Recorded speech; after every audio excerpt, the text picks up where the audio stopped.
Zamani si nyingi zilizopita, jijini Dar es Salaam kulikuwa na familia ndogo iliyoishi kwenye mitaa ya Mbagala. Familia hii ilihusisha mama mmoja mjane aliyejulikana kwa jina la Bi Rehema, pamoja na binti zake wawili, Shakira na Shadia. Walikuwa wakipambana kila siku kutafuta riziki, kwani maisha yao yalikuwa ya kimaskini sana. Nyumba waliokuwa wakiishi haikuwa ya kifahari. Ilikuwa nyumba ya udongo na bati chache zilizochakaa, ambazo kila mvua iliponyesha zilivuja na kulazimisha maji kukusanywa kwenye ndoo na sufuria. Chakula kilipatikana kwa shida. Wakati mwingine walilala kwa uji wa sukari tu. Licha ya hali hiyo ngumu, mama yao alijitahidi sana kuhakikisha binti zake wanakuwa na malezi ya maadili na heshima. Katika binti hao wawili, Shakira ndiye aliyekuwa tegemeo la familia. Alikuwa mchapakazi, mwenye moyo wa upendo, na kila mara alikuwa akimsaidia mama yake. Asubuhi kila siku Shakira akifagia nyumba, kuosha vyombo na kuandaa chai ndogo kwa familia. Baada ya hapo, aliungana na mama yake kutembeza matunda barabarani, hasa kwenye maeneo yenye watu wengi kama kituo cha daladala. Alikuwa akibeba kikapu cha machungwa, embe na nanasi, akipiga kelele kwa sauti ya kuvutia. Embe tamu, embe laini. Nani anataka embe ya Shakira leo? Watu walimpenda sana kwa tabasamu lake, kwa uaminifu wake na kwa bidii yake ya kazi. Lakini upande wa pili kulikuwa na dada yake mdogo, Shadia. Tofauti kabisa na Shakira, Shadia hakuwa mchapakazi. Alikuwa binti mvivu sana, aliyependa kulala hadi mchana. Mara nyingi mama yao alipomwamsha asaidie kazi za nyumbani, Shadia alikuwa akijifanya mgonjwa au kulalamika kwamba amechoka. Badala ya kushiriki kuuza matunda, alikaa nyumbani akipiga umbea na marafiki zake au kujitazama kwenye kioo akijipamba, akitamani maisha bora, lakini bila juhudi za kuyatafuta. Mama yao alipokuwa akizungumza naye mara kwa mara, alimkumbusha, "Shadia mwanangu, maisha haya si mepesi. Kama hutaki kujituma na kufanya kazi, utakosa kila kitu. Angalia dada yako Shakira, ndiye anayefanya kazi, wewe umelala. Wewe kila siku ni malalamiko tu." Lakini maneno ya mama hayakumgusa Shadia. Aliona kazi za kuuza matunda na kushughulika na jua la Dar es Salaam ni kazi ya aibu na ngumu mno. Mara nyingi alimwambia dada yake Shakira kwa dharau, "Wewe endelea tu na hiyo biashara ya mitaani. Mimi siwezi kuzunguka na kikapu kama mtu asiye na akili. Mimi naona maisha yangu yatakuwa tofauti kabisa." Shakira hakujibizana naye. Alibaki kimya, akijua kwamba kauli za Shadia ni za kijivuno na kutojua maisha halisi yalivyo. Mara nyingi alimwonea huruma mdogo wake kwa sababu alihisi bado hajakomaa na hajajua thamani ya kazi. Lakini licha ya yote, mama yao aliwapenda wote kwa moyo wake wote. Alitamani siku moja waelewane na kushirikiana kwa pamoja, ili wajenge maisha bora na kuondokana na umaskini uliowazunguka. Siku moja asubuhi, mama yao Bi Rehema aliwaamsha binti zake wakiwa bado kitandani. Aliwaambia kwa sauti ya upole lakini yenye msisitizo, "Watoto wangu, leo tuna matunda mengi sana, nataka muyapeleke sokoni na barabarani. Tukiuza yote, tutapata pesa ya chakula cha jioni, na pia tutabaki na pesa kidogo ya akiba." Shakira alikubali mara moja. Alifagia nyumbani haraka, akapanga machungwa, nanasi na embe kwenye kikapu, kisha akajiandaa kuondoka. Lakini Shadia, kama kawaida yake, alianza kulalamika, "Mama, mimi siwezi leo. Jua kali sana, halafu barabarani ni mbali. Kwa nini Shakira asiende peke yake? Mimi nitaangalia nyumba," aliongea kwa dharau, huku akijigeuza kitandani. Bi Rehema alimtazama binti yake mdogo kwa huzuni, lakini hakupinga sana. Aliamini siku moja atabadilika. Shakira hakusema neno lolote. Alinyanyua kikapu chake, akatabasamu na kumwaga mama yake. Saa chache baadaye, Shakira alikuwa akitembea katikati ya jiji la Dar es Salaam, akipiga kelele kwa sauti ya kuvutia, "Embe tamu, embe laini. Nani anataka embe leo?" Jua lilikuwa kali, jasho likimtoka usoni, lakini moyo wake ulikuwa na matumaini. Alijua matunda yale yakiisha, mama yao atafurahi. Wakati anapita karibu na duka moja kubwa lililokuwa na magari ya kifahari yaliyopaki nje, alisikia sauti ya kiume ikimuita, "Dada, njoo huku." Shakira aligeuka na kumwona kijana mmoja mwenye mavazi ya heshima, mwenye sura ya kujiamini na gari dogo jeupe la kifahari likiwa limepaki karibu. Jina lake lilikuwa Benjamin. Alimwambia kwa tabasamu, "Nipe machungwa mawili na embe moja, nataka kuonja matunda yako." Shakira alimsogelea kwa adabu, akampatia matunda yale kwa bei ndogo sana. Benjamin aliposhika kikapu chake na kuona jinsi Shakira alivyokuwa mnyenyekevu na mwenye bidii, moyo wake uliguswa. Alijua msichana huyu si wa kawaida. Baada ya kununua, Benjamin alimuuliza, "Unauzaga hapa kila siku?" Shakira akiwa na haya kidogo, akajibu, "Ndiyo, mimi na mama yangu huwa tunauza matunda ili tupate riziki. Leo nimekuja peke yangu. Mazungumzo yao hayakuishia hapo. Benjamin alimuomba namba yake ya simu na kumwahidi atamtafuta. Shakira alirudi nyumbani jioni ile akiwa na furaha ya ajabu. Alimwambia mama yake, lakini hakutaja kwa undani kuwa mwanaume huyo alionekana kuvutiwa naye. Miezi ikapita. Benjamin hakusita kumtafuta. Waliongea mara kwa mara kwa simu, wakaanza kutoka mara chache kula chakula kwenye hoteli za mjini. Shakira, kwa mara ya kwanza, alijiona anapendwa kwa dhati na mwanaume mwenye uwezo mkubwa. Benjamin alimthamini si kwa uzuri wake tu, bali kwa bidii yake na utu wake. Hatimaye, baada ya miezi michache tu, Benjamin alichukua hatua kubwa. Alienda na Shakira kwa mama yake na kuomba rasmi kumchumbia. Machozi ya furaha yalimtoka Bi Rehema. Aliamini maombi yake ya muda mrefu kwa Mungu hatimaye yamejibiwa. Harusi ilipofanyika, kila mtu Mbagala alishangaa kuona binti wa maskini akiolewa na tajiri maarufu. Sherehe ilihusisha watu wengi, muziki ulipigwa na furaha ilitawala. Baada ya harusi, Benjamin na Shakira walihamia Masaki, kwenye jumba kubwa la kifahari lililokuwa na magari kadhaa ya thamani, bustani kubwa yenye maua ya kupendeza na vyumba vya kupendeza vilivyokuwa kama hoteli. Shakira alianza kuishi maisha mapya aliyoyawaza tu kwenye ndoto. Maisha ya kifahari, mapenzi na heshima. Baada ya harusi na maisha mapya, Shakira hakumsahau mama yake wala dada yake mdogo. Ingawa aliishi Masaki kwenye jumba la kifahari, moyo wake uliendelea kukumbuka alikotoka. Alijitahidi kuhakikisha familia yake pia wanainuka kidogo kutoka kwenye umaskini uliokuwa umewazunguka kwa muda mrefu.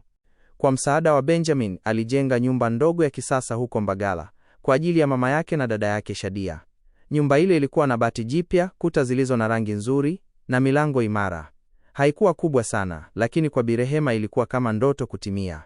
Kwa mara ya kwanza katika maisha yake, alihisi amesimama kwenye ardhi thabiti. Mungu mkubwa, Shakira mwanangu, hii nyumba imenitoa kwenye fedheha na mateso, na kuombea maisha marefu yenye baraka nyingi, mama yao alisema huku machozi ya furaha yakimdondoka. Shadia naye aliishi kwenye nyumba hiyo, akifurahia matunda ya bidii ya dada yake. Hata hivyo, moyoni hakuwahi kutambua kwa dhati mchango wa Shakira. Aliamini maisha mazuri anayoyaona ni haki yake pia. Muda ukasonga. Shakira akabeba mimba ya kwanza, na kadiri miezi ilivyosonga hali yake ikawa ngumu zaidi. Alipofika miezi 7, alihisi hawezi tena kushughulikia kazi ndogondogo za nyumbani. Akaamua kumuita mdogo wake Shadia aje kumsaidia kwa muda, mpaka ajifungue. Shakira alimwambia mama yao kwa upole, "Mama, ninaona mwili umekuwa mzito sana. Naomba Shadia aje anisaidie huku Masaki. Nitakuwa na amani nikiwa naye karibu." Shadia, bila kusita, alikubali ombi hilo. Alimuaga mama yake kwa furaha na akapanda gari lililotumwa kumchukua kuelekea Masaki. Moyoni mwake alijua anakwenda kuishi maisha ya kifahari, angalau kwa muda. Lakini mambo hayakuwa kama alivyodhani mwanzoni. Baada ya kufika, alianza kushuhudia kwa macho yake jinsi Benjamin alivyomjali Shakira. Kila siku Benjamin alirudi nyumbani na zawadi mpya, saa ya dhahabu, nguo za kifahari, hata mara nyingine maua mazuri ya kuonyesha upendo. Wikendi nyingi walitoka kwenda kula chakula cha kifahari kwenye hoteli kubwa, mara nyingine kwenda kutembea kwenye fukwe za bahari na hata kusafiri kwa ndege kwenda nchi za nje. Shadia alivyoona haya yote, moyo wake ulianza kujawa na wivu. Akajiuliza mara kwa mara, kwa nini Shakira? Kwa nini si mimi? Mbona yeye ndiye kaolewa na tajiri huyu? Mimi si bora zaidi kwa sura na umbo? Ndipo tamaa na fikra za ajabu zikaanza kuchipua moyoni mwake. Kadri siku zilivyokuwa zikisonga, moyo wa Shadia ulijaa giza zito. Aliishi akitazama maisha ya kifahari ya dada yake Shakira, lakini badala ya kujifunza au kushukuru, alianza kutamani nafasi hiyo iwe yake. Alitamani kuwa yeye ndiye angelikuwa mke wa Benjamin. Mwanzoni hisia hizo alizibana ndani yake, lakini zikawa kama moto unaowaka taratibu na hatimaye kushika moto mkubwa. Siku moja akiwa na rafiki yake wa karibu, Joan, alifunguka. "Joan, moyo wangu unaniuma. Kila nikimuona Shakira na Benjamin, napata wivu. Natamani ningekuwa mimi kwenye nafasi ya dada yangu. Benjamin ni mwanaume wa aina ya kipekee. Kila kitu chake kimenivutia, nampenda sana." Joan alishtuka. Alimwangalia rafiki yake huku akimshika mkono. "Shadia, unasema nini? Huyo ni mume wa dada yako. Hisia hizo ni mbaya na hatari. Acha kabisa kabla hazijaleta matatizo. Mapenzi ya namna hii hayatakiwi kabisa." Lakini Shadia hakuwa tayari kusikia. Alitabasamu kwa kejeli akasema, "Unadhani ni rahisi kuzuia moyo, Joan? Siwezi. Kila ninapomwona, ninajihisi kama dunia inabadilika. Sijui nifanyeje." Kuanzia hapo, Shadia akaanza kupanga njama za siri. Alitaka kwa vyovyote vile kumvutia Benjamin na kumfanya amuone kwa macho ya mapenzi. Alianza kuvaa nguo za mitego ndani ya nyumba. Mara vitenge vifupi vilivyoshonwa kimitego, mara suruali zinazobana mwili, mara blausi nyembamba zilizokuwa zikionyesha umbo lake. Alijifanya mara nyingi kumsogelea Benjamin bila sababu. Alipokuwa akipita sebuleni, alijipinda ili avute macho yake. Wakati mwingine alijidai kumsaidia ofisini kwa kuandaa makaratasi, huku akimpa tabasamu za hila. Kila mara alipojaribu, alimwambia Joan. Lakini Joan hakumshabikia hata kidogo. Shadia, acha mchezo huu. Huwezi kuharibu ndoa ya dada yako. Wewe unataka nini hasa? Kuna wanaume wengi huko nje, tafuta wako. Usijiletee laana, Joan alimwambia mara kwa mara. Lakini Shadia hakusikia. Alizidi kujaribu kila mbinu. Alihakikisha kila chakula anachompikia Benjamin kimepikwa kwa mikono yake. Alijifanya kumsubiri mlangoni kila mara akirudi nyumbani. Aliketi naye mezani kuzungumza mambo madogo madogo akitumaini atamvutia. Lakini mara zote, Benjamin alibaki mume mwaminifu. Alimchukulia Shadia kama mdogo wake. Macho yake yalikuwa kwa Shakira peke yake. Hata alipomwona Shadia akijaribu mitego, alijifanya kama hajui chochote, akiheshimu ndoa yake. Shadia alipoona hila zake haziwezi kufanikiwa, moyo wake ulijawa na hasira. Akawa anamwambia Joan kwa uchungu, siamini, kwa nini haniangalii? Mimi si mbaya kuliko Shakira. Mimi ni mzuri zaidi. Kwa nini anampenda yeye tu? Hii hainitendei haki. Joan alimwambia tena kwa upole, kwa sababu mapenzi ya kweli hayawezi kuguswa na hila. Benjamin amemchagua dada yako. Acha upuuzi huu kabla haujakuletea maafa. Lakini sasa Shadia hakuwa tena yule msichana wa kawaida. Mawazo mabaya yalikuwa yamemvaa. Akajua hawezi tena kumteka Benjamin kwa mitego wala maneno. Ndipo mawazo ya hatari yakaanza kujitokeza kichwani mwake. Akajiuliza kwa sauti ndogo usiku akiwa kitandani, kama Shakira asingekuwepo, labda Benjamin angekuwa wangu. Labda maisha haya yangekuwa yangu. Hapo Shadia akaanza kuunda fikra za giza. Fikra za kumwondoa dada yake kabisa, ili yeye abaki kwenye nafasi ya kifahari na ya mapenzi aliyokuwa kitamani kwa udi na uvumba. Siku moja jioni, Shadia akiwa amekaa na rafiki yake wa karibu Joan, alimshirikisha siri nzito iliyokuwa ikimuumiza kichwa. Macho yake yalikuwa mekundu kwa hasira na wivu, moyo wake umejaa tamaa ya mali na heshima ya dada yake. Alimwambia kwa sauti ya chini, Joan, nimechoka kuona Shakira akiishi maisha haya ya kifahari. Najua huu ndio ulikuwa mpango wangu. Yeye alipata bahati kwa sababu ya uaminifu wake. Lakini sasa nimeshaamua. Hii nafasi lazima iwe yangu. Joan alishtuka sana, akajua rafiki yake amefika pabaya. Shadia, hizo ni fikra za laana. Huyo ni dada yako wa damu. Unawezaje hata kufikiria jambo la namna hiyo? Tafadhali achana nalo. Lakini Shadia hakusikia.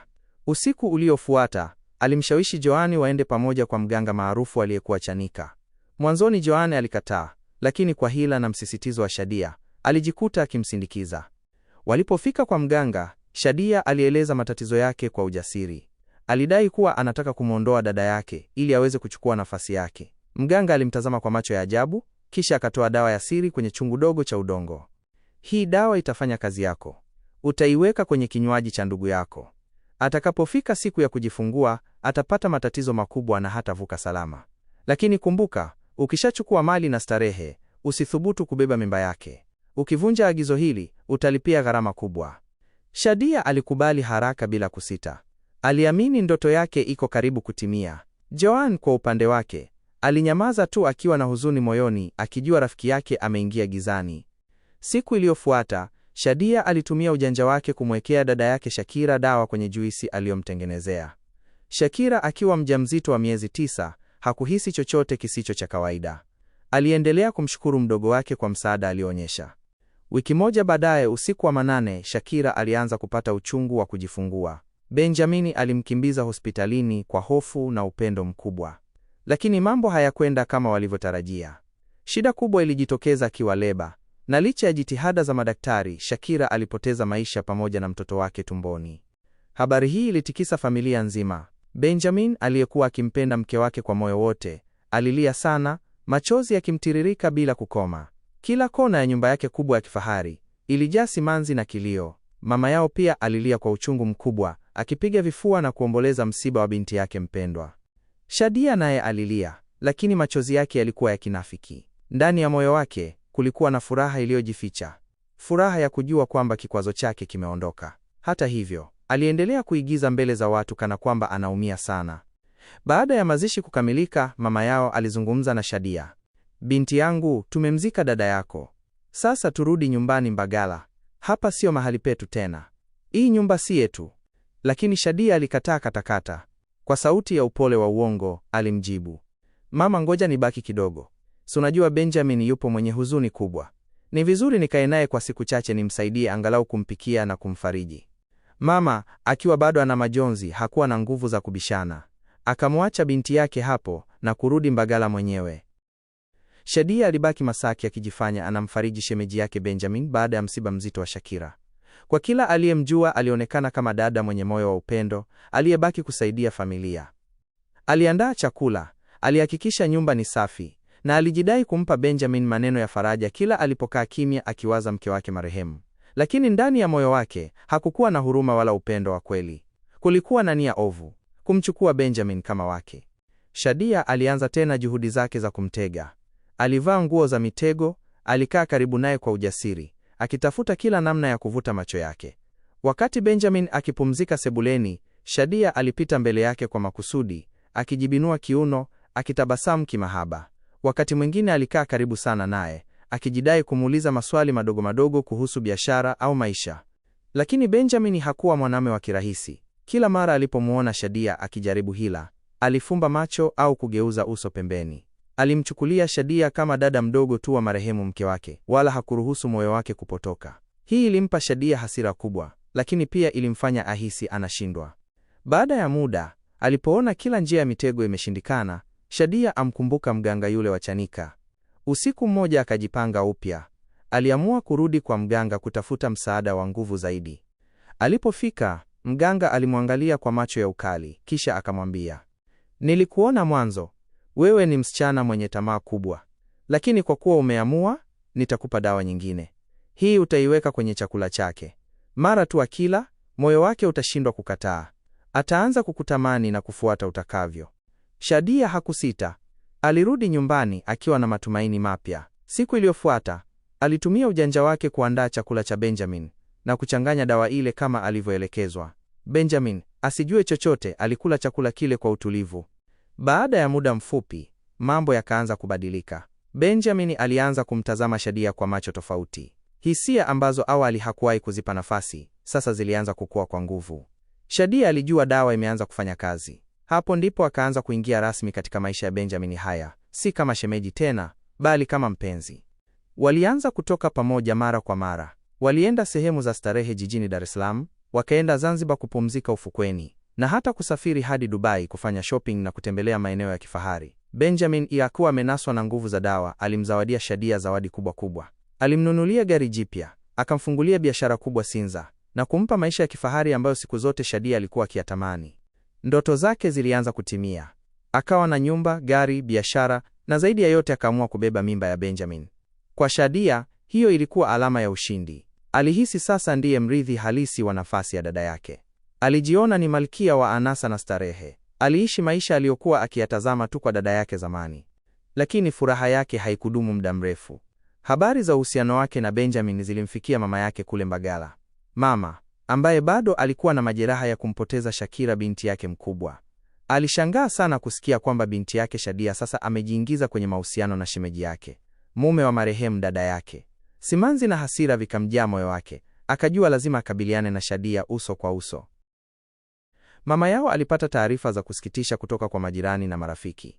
Shadia sasa anaishi waziwazi kama mke wa Benjamin, mume wa marehemu dada yake Shakira. Habari hiyo ilimchoma moyo kama kisu. Kwa uchungu na mshangao, aliamua kufunga safari kutoka Mbagala hadi Masaki, akiwa na matumaini kwamba bado anaweza kumrejesha binti yake kwenye mstari. Alipofika kwenye jumba la kifahari la Benjamin, macho yake yalishuhudia maajabu.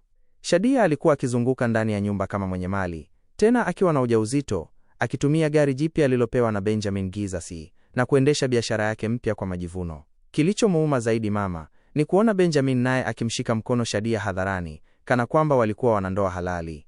Mama alihisi aibu kubwa. Machozi yakaanza kumtiririka. Kwa sauti ya majonzi alimwambia Shadia, binti yangu, unafanya nini? Hii ni aibu kubwa kwa familia. Yule ni shemeji yako, mume wa dada yako aliyefariki. Utaleta laana kubwa juu yako na juu ya uzao wako. Tafadhali, twende nyumbani Mbagala. Acha maisha haya ya aibu. Lakini Shadia, akiwa amelewa na anasa za mali na mapenzi, alimkazia macho mama yake kisha akacheka kwa dharau. Mama, wewe hunitakii furaha. Hii ndiyo nafasi niliyokuwa nakiota. Kwa nini niondoke? Mimi si mtoto tena, nina maisha yangu. Usinifundishe. Mama alipoendelea kumsihi, Shadia hakuvumilia. Kwa hasira kali na kiburi, alimtukana mama yake kwa maneno ya fedheha. Kisha akamwambia aondoke mara moja, akimfukuza kama mbwa asiye na pa kukaa. Mama alilia sana, moyo wake ukavunjika vipande vipande. Aliondoka Masaki akiwa na huzuni kuu, akirudi Mbagala akiwa amebeba maumivu makubwa moyoni. Baada ya kumfukuza mama yake, maisha ya Shadia na Benjamin yaliendelea kama kawaida. Walionekana kana kwamba ni wanandoa halisi. Lakini wiki moja tu baada ya tukio hilo, mambo ya ajabu yakaanza kumtokea Shadia. Usiku, alipojilaza kitandani, alianza kuota ndoto mbaya. Katika ndoto hizo, alimuona Shakira, dada yake aliyemuua. Shakira alikuwa akimkaba shingo, akimwambia kwa sauti ya kutisha, "Kwa nini ulinisaliti dada yangu? Kwa nini ulinipokonya maisha yangu?" Shadia aliamka kwa jasho jingi, moyo ukipiga kwa nguvu. Aliamini ilikuwa ndoto ya kawaida, lakini mambo hayakuishia hapo. Hata alipolala mchana dukani kwake Sinza, bado aliona mauzauza yale yale ulioto ya kawaida. Shakira akimfuata, akimwangalia kwa macho mekundu, akimtisha. Kadiri siku zilivyopita, hali ilizidi kuwa mbaya zaidi. Shadia alianza kuugua magonjwa ya ajabu ajabu. Mara ghafla alihisi maumivu makali bila sababu. Mara akizimia ghafla bila kuugua. Akiwa barabarani akiendesha gari jipya alilopewa na Benjamin, mara ghafla aliona taswira ya Shakira mbele yake, akimzuia kwa mikono iliyotapakaa damu. Alishituka mara kwa mara, karibu apate ajali. Kila mahali alipoenda, mzimu wa dada yake Shakira ulimfuata. Hakukuwa na raha tena. Hakukuwa na furaha tena. Nyumba kubwa ya kifahari ya Masaki aliyokuwa akiota siku zote, sasa iligeuka kuwa gereza la hofu na mateso. Hali ya Shadia ilizidi kuwa mbaya kadri siku zilivyopita. Ndoto mbaya hazikuacha kumfuata. Kila alipolala alijikuta akisongwa na taswira ya dada yake marehemu, Shakira. Usiku akilala kitandani, alihisi kama kuna mtu anamvuta miguuni, akimuinua juu kwa nguvu. Wakati mwingine alisikika akipiga kelele za hofu, akitaja jina la Shakira huku akitetemeka mwili mzima. Sio ndoto pekee, hata mchana aliona maono ya ajabu. Wakati akiuza kwenye biashara yake Sinza, ghafla aliona kivuli cha Shakira kikipita mbele yake. Akiendesha gari aliona taswira ya dada yake kwenye kioo cha mbele ikimchekea kwa dharau. Hali hii ilimnyima raha na amani kabisa. Ndipo akamkumbuka mganga wa Chanika aliyemsaidia awali. Akiamini huenda shida zake zimetokana na kutokufuata masharti vizuri, Shadia alifunga safari tena kuelekea Chanika, akienda kwa mganga yule yule. Alipofika, alieleza kila kitu kwa hofu. Bwana mganga, mimi kila nikilala naona ndoto mbaya. Shakira haniachii, ananikaba kila siku. Nateseka, hata mchana siwezi kupata amani. Mbona nilifuata maagizo yako?" Mganga alimwangalia kwa macho makali, kisha akatikisa kichwa. "Mwanamke, ulifanya kosa kubwa. Nilikwambia ufurahie mali na hela za Benjamin, lakini hukutakiwa kubeba mimba yake. Umevunja masharti makuu. Kwa kufanya hivyo, umefungua mlango wa laana na mzimu wa dada yako sasa hawezi kukuacha." Maneno hayo yalimgonga Shadia kama radi. Alisikia hasira ikipanda. Badala ya kutulia na kuomba msaada zaidi, alianza kupayuka kwa kejeli. "Wewe mganga ni tapeli tu. Uliniingiza kwenye matatizo haya. Mimi sijali hayo masharti yako ya kipuuzi. Hata kama nimebeba mimba, Benjamin sasa ni wangu. Usinidanganye." Kwa hasira kali, Shadia alitukana mganga kwa maneno ya dharau, kisha akaondoka, akiamua kutafuta suluhisho lake mwenyewe. Lakini aliporudi Masaki, mshangao mkubwa ulimkuta. Hakuingia vizuri ndani ya jumba la kifahari kama kawaida. Mara tu alipoingia getini, aliona mabegi yake ya nguo na vitu yakiwa yamewekwa nje ya mlango. Benjamin alikuwa amesimama pale, macho yake yakiwa mekundu kwa hasira. Shadia alishtuka. "Benjamin, nini kinaendelea? Kwa nini vitu vyangu viko hapa nje?" Benjamin alimwangalia kwa chuki na hasira kubwa. "Nimejua kila kitu Shadia. Rafiki yako Joan ameniambia ukweli wote. Ulivyopanga kumuua dada yako, ulivyomwekea dawa hadi akafia leba, na ulivyopanga kunitega mimi. Nimejua ukweli." Maneno yale yalimgonga Shadia kama jiwe kubwa kifuani. Alibaki mdomo wazi, macho yakimtoka. Benjamin aliendelea kwa sauti ya dharau. "Wewe ni msaliti, muuaji, na mtu mwenye tamaa isiyo na mwisho. Wewe si sehemu ya maisha yangu. Kuanzia leo sina chochote cha kufanya na wewe. Kwa hasira, Benjamin alimpokonya kila kitu. Gari jipya alilokuwa akilitumia, biashara kubwa aliyopewa Sinza, alifunga mara moja. Akaamuru walinzi wake wamtoe Shadia ndani ya nyumba hiyo, wakimrudisha barabarani akiwa hana pa kwenda. Kwa mara ya kwanza tangu aanze kuishi maisha ya kifahari, Shadia alihisi udhalilishaji wa hali ya juu. Alisimama barabarani akiwa amebeba mabegi yake, macho yakiwa mekundu kwa aibu na hasira. Alitamani kulia, lakini hakuweza. Ndani ya moyo wake, alijua kuwa dunia imeanza kumlipiza kisasi. Kwa upande mwingine, Benjamin alibaki akilia kwa uchungu wa kumpoteza Shakira, mke wake wa kweli. Hata alipokuwa amenaswa na hila za Shadia, moyoni mwake alimpenda Shakira peke yake. Ndipo alipoamua kumaliza kila kitu kinachohusiana na Shadia, akimfukuza bila huruma. Shadia akabaki peke yake, hana mali, hana nyumba, hana gari na hana heshima. Ndoto yake ya kifahari ilivunjika ghafla, kana kwamba haijawahi kutokea. Baada ya kufukuzwa Masaki na kupokonywa kila kitu na Benjamin, Shadia hakuwa na pa kwenda. Hali ya maisha ilimbana sana, na kilichobaki kwake kilikuwa kurejea Mbagala kwa mama yake. Alibeba mabegi yake yaliyokuwa yamechakaa, sura yake ikiwa imejaa uchovu na majuto. Alipofika nyumbani, hakujua kama mama yake angemkubali tena, kwa kuwa alikuwa amemtukana na kumfukuza kama mnyama. Shadia alipofungua mlango na kumwona mama yake, machozi yalimtoka bila hata ya kujizuia. Alianguka chini akipiga magoti mbele ya mama yake huku akilia kwa sauti. Mama, naomba unisamehe. Nimekukosea sana, nimekosa mbele ya Mungu, nimekosa mbele ya dada yangu marehemu. Mzimu wa Shakira unanitesa sana, kila nikilala namuona akininyonga, akinifokea, akinikumbusha makosa yangu. Nimechoka mama, naomba unisamehe. Mama yake alimsogelea taratibu, naye machozi yakaanza kumtiririka mashavuni. Ingawa moyo wake ulikuwa umejaa maumivu, hakuweza kuacha damu yake iendelee kuteseka bila msamaha. Alimuinua binti yake taratibu na kumbeba kifuani. Shadia, mwanangu, nakusamehe. Lakini kumbuka, msamaha wangu hauwezi kufuta makosa makubwa uliyoyafanya. Damu ya dada yako ipo, na roho yake inaendelea kulia. Mungu pekee ndiye mwenye uwezo wa kukuokoa. Shadia alilia sana usiku huo, akimhakikishia mama yake kwamba amejaa majuto makubwa. Lakini hali haikubadilika. Ndoto mbaya ziliendelea, na mzimu wa Shakira aliendelea kumtesa usiku na mchana. Kila mara alihisi kama kuna mtu anatembea nyuma yake, au sauti ya dada yake ikimuita. Mara nyingi alikimbia barabarani akipiga kelele, na majirani wakaanza kusema kuwa Shadia amechanganyikiwa. Miezi ilizidi kusonga, na mimba yake ilipokaribia miezi 9, hali yake ya akili ilizidi kuwa mbaya zaidi. Alikuwa akionekana barabarani mchana kweupe, akicheka peke yake, mara akilia, mara akiimba nyimbo za huzuni. Alianza pia kuokota makopo na kutembea hovyo barabarani. Mama yake aliumia sana kumuona binti yake akiharibika namna hiyo, lakini hakumwacha. Aliendelea kumtunza na kumsihi atubu kwa Mungu. Siku moja, usiku wa mvua kubwa, Shadia alianza kuugua uchungu wa kujifungua.